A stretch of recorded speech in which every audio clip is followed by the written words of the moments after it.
Tell me what you mean when you say you want a rapper like me.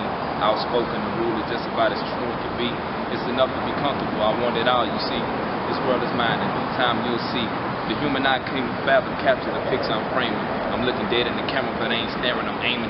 I'm looking dead in the camera, but I'm alive and anxious to catch a body. If you somebody, you probably in danger. I'm a giant to my rivals. I father this city's idols. And that ain't a diss, it's a dismiss. A diss would be choking a dick. If I was to say it, then that was to mean it. If you was as mean as me, then you would do it and not say it. Stay muted, get mutilated, it's your only choice. My only voice, and I'ma speak it. Got you waiting on the next line. Hit it, nigga, you tweaking. That's a reference to the drug use. I'm highly addicted and highly committed to the crimes I'm committed. Even the judge can't acquit him. I can't stop. I won't stop. Fools, you thought I was a nice guy, turned out as a summer shooter. How the hell we let a disc spinner determine our route? A fork in the road, that's fine. I just eat my way out. Fuck you niggas. Nah, real talk. Fuck you niggas. I could be 6 feet on the ground and still be above you niggas. And now they acting like bitches. I should hug you niggas. It's one man in the belt. I come undone and tuck you niggas. That's over your head. First shot was right at your neck. I'm raging war. You should surrender instead. Oh man, I'm fucking right there every time. Yeah. Diary in the army boy, nigga. You surround. No, really. You should be afraid. I pray to God this feeling I'm starting to get is the one that lasts forever. Both feet in the streets, I was toe to toe with the devil, with niggas that move hard and niggas rock heavy metal. Okay, I remember I was on the set of, I can't call, he got so many names, Josh's video. Yeah. Because I really want to call him Charlie, because that was the last name, but now it's Lazarus, so I can't keep up. Yeah, so Josh. And I really didn't know who you were then. So when I went back, that's what I usually do. When I meet people, I go and Google them. And then find, you know, their music and stuff like that. So when I listened to the music, I was like, okay, I like the verse, but it was like, okay, you know how sometimes they'll have a good verse, and then you go back to their music and it sucks? Right. So I was like, let me go back. So you are officially on my radar. So I wanted to interview you and get a little more in-depth, you know, about who you are and what you're contributing to the 318 and all that other stuff. So tell me, like, who you are and where you come from. Alright, I'm Kevon Pagis. I was born in Monroe. I was raised in Shreveport, Queensboro, west side of Queensboro. Been doing music forever. That's about it. As far as, you know, who I am, I love the art. I'm all about the music. So that's basically it. Been rapping since 8. It came from my mama. She took a real different approach when it came to parenting. We got in trouble, stuff like that. She make us write in journals. So I actually started off as a poet. Got older, found out that I wanted to take my own route. I started writing raps. It was on from there. Every year I got better. I do it now.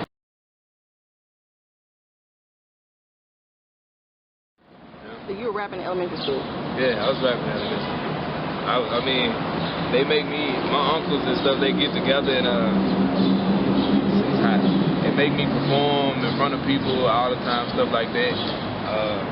Some rapping other niggas songs. I was a big fan of No Limit. I remember when I was a kid, I write and I leave spots open for like Master P to rap on and shit like that. Like, I had a hell of an imagination. That's, I guess that's what fueled the music.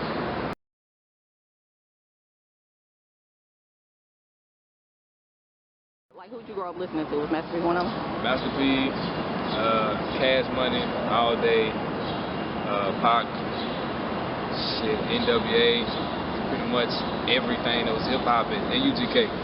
Can't be UGK. I know a lot of artists. A lot of artists would say Jay-Z. I have to say I caught on to that late. I'm a South nigga, true to heart.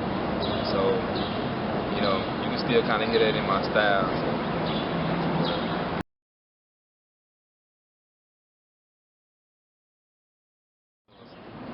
So how would you describe your style? I can't. I don't think my style can really be described, because I pretty much go anywhere. I'm versatile. Take it to the rock, I can take it to R&B, wherever you want to go. And I think that's important as an artist, to be everywhere. You have to embody everything as a totality. I mean, it's just, I love it all, so I do it all. I can't sing worth of shit, but but you know, I can go there, and I will. I'm not afraid to, because like mentioned in the article, Kurt Cobain was a big influence as far as music. When I started listening to him, I got really into it. It became really intense to me because of the story that he left behind. It was amazing, and I just kept thinking, like, when he died, you know, all of those people, millions of people was out there with lights, and I was like, that's gonna be me, you know. I want to touch people like he did.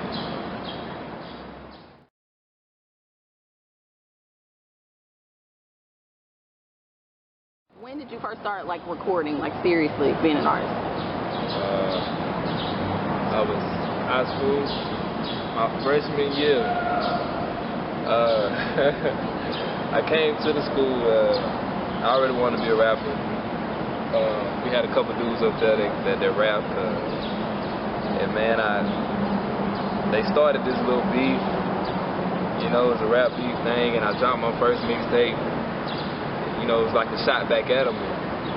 And if anybody that went to Northwood, they tell you it took the school by storm, and, you know, and that's when I realized that it was this is me. Yeah, my voice is really powerful. So, but along the lines, I took a different approach, and I don't really get with the beef and the rap beef. I rap, just do the music.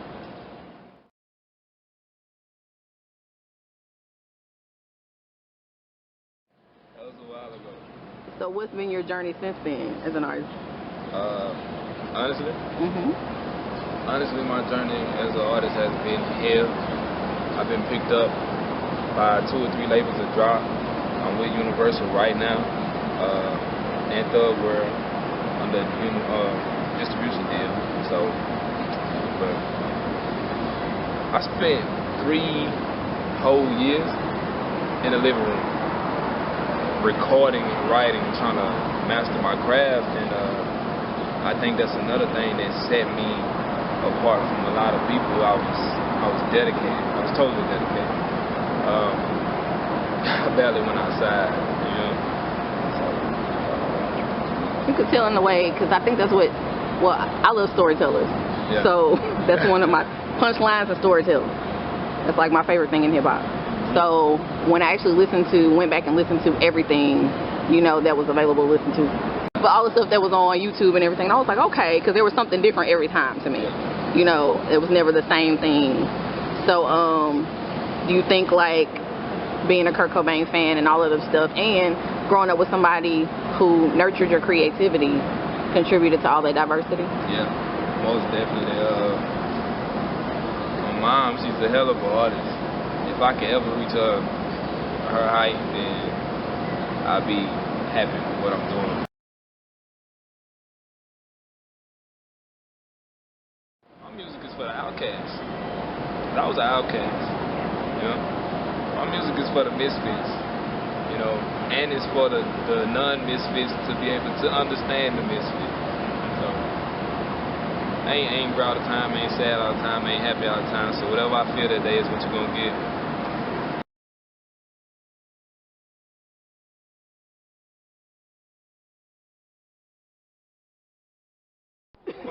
Pissed off, man. I was like, who the hell pissed him off? He was talking cash shit. Man, I had dropped that fucking mixtape, and I had a couple of niggas, you know, they come up to me, and people come up to me now in the mall and shit, and they like, hey, I heard your mixtape. I'm like, why the fuck you ain't tell nobody else? You ain't put it on your social network like you would do Hope or you would do Lil Boosie.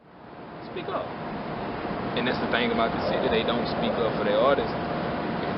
So I was pissed. I dropped that Name Me King, and it was like my declaration. It was the first shot thrown of the many shots to come. Oh, so. shit.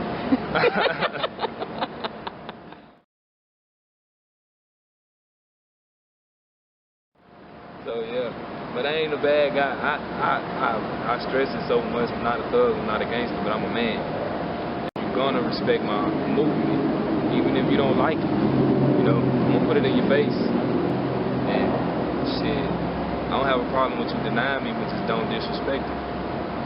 And so that's what Name Me King was kind of inspired by. It was like, nah, you niggas hear me, but you about to hear me. You about to fucking hear me.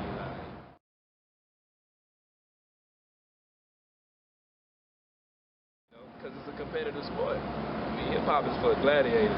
If you ain't built for this shit, you might as well get out of the game, because there's going to always be speculation, and there'll always be somebody claiming, you know, better, but it's the fun of it, you know, it's all love.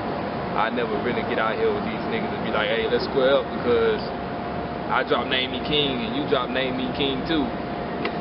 Right now, I'm good, you know, and I like where I'm at, but I can go further. So I push myself, you know, with my brother, he always critical about my shit. So I can't slack up. You know, you got the people in your life that won't let you slack up. So that's what it is.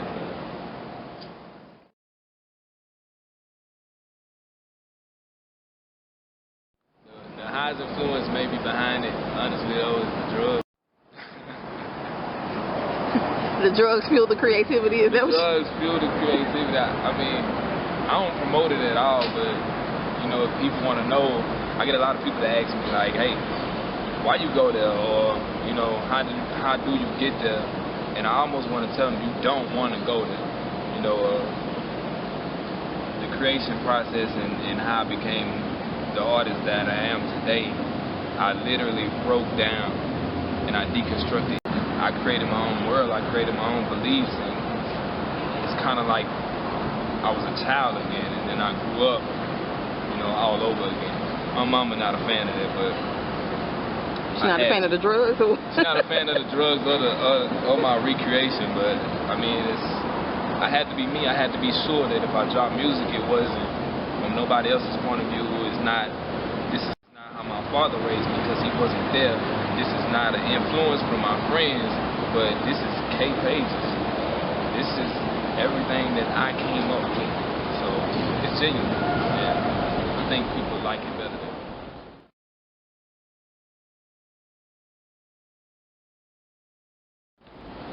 If you could pick one song for a person to listen to that really tells your story, what would it be? That'll go all the way back to Teen Spirit. One of my first mixtapes. You can find it. It tells the story. That whole mixtape kind of tells how I broke myself down and built myself back up. So I say go listen to that. If you really want to understand everything that's coming out now, everything that I'm doing now, go listen to Teen Spirit. Yeah. What's that? Definitely. It's the love story, drug story. Love story, drug story.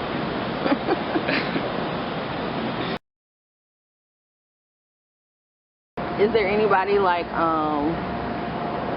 that you're interested in collabing with in the city? Because I know you talked about doing the summer shooter thing. Yeah. To try to showcase artists. Yeah. So. I ran into somebody else that I'm saying. Oh yeah. I don't remember his name. Mr. Floss Mode, I collabed with him once. Lazarus, of course, he a monster. Anything I send him, he fucking kills. You'll see that in projects to come. We got a lot of shit we did together. Just heard Capo yesterday, because I need to start practicing what I preach and supporting our fucking artists. So I like to collab with him. That's pretty much about it, I guess, until I hear somebody else that's actually, you know, doing something. Small-minded rappers. But I really don't know how else to put that. I don't care to collaborate with it. If you're gonna tell me, if I send you something, you say, hey man, that's way over my head, or you doing too much, you know, let's make some booty shaking music. Fuck it. Don't do it. Send me my track back, and I'll do my second verse by myself. downgrade the creativity of this art and everything that hip-hop has strived to become. Hip-hop is mainstream now. Everything that it's strived to become, and then now you want to tear it back down with every single track being a dance track. Kill it. Kill it. It's fun sometimes, of course, but you won't ever catch me on. So.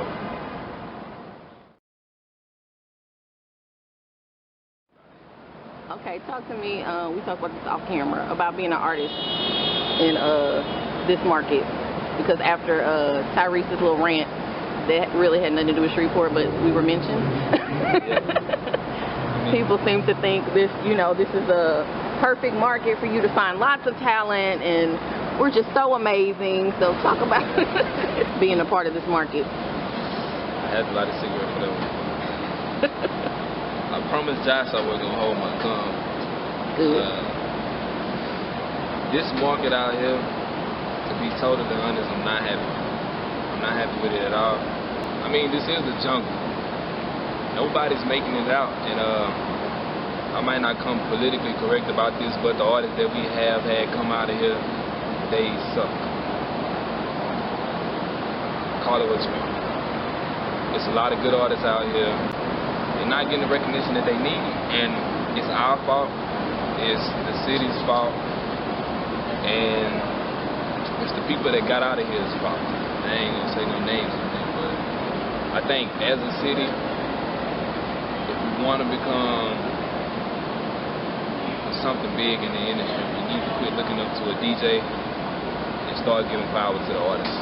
And you look at artists like Jared Leto from 30 Seconds to Mars, and a lot of people, when they see this, they'll be like, who the fuck is that?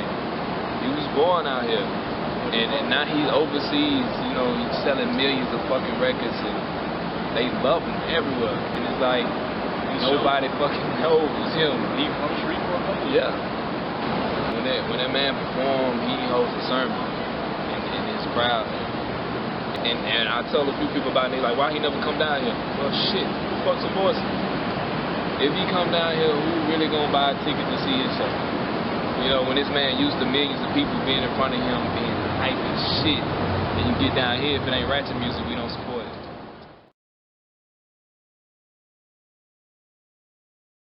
I don't want to come off cocky, but on a serious note, I want to see y'all do better, man. So I feel like if I push you off a cliff, you either gonna fall or you gonna push me back. And my aim is for you to push me back. I don't want to see you fail, man. I don't want to see none of y'all fail. I want to see everybody follow their dream and get to where they're trying to go by all fucking means. Do it. But if I feel like you're not working to your fullest potential, if I feel like you denying the art that I love, I look at music like my woman. That is my girlfriend. That is my wife. And I tell my girl all the time, you know, music is first. It's my first love, you know. So I take it real personal when y'all don't take it serious. So I'm gonna push you. So please feel free to push me back. That is what hip hop is all about. Let's get into the motion. So when I'm coming off cocky, I'm not apologizing. I won't apologize, but I do want y'all niggas to step it up in this city, in Shreveport. You know, but that's where I'm at right now today. Tomorrow I might feel different. It might be something different. Yeah, I'm a little bipolar. Oh Lord. But I might feel different about tomorrow. But today, I want y'all to see. My blue caravan winding down to the valley of lights. Open up these pages. Open up these pages. Don't judge before you read them. Don't judge me. Many words and few pictures. That's exactly how I leave them. Hardbacks for safe travel. The exterior is disease-ridden. Fingerprinted by the prosecutor. Pride from the palms of the convicted. No gavel for the judicial system. You pondered on us enough, didn't you?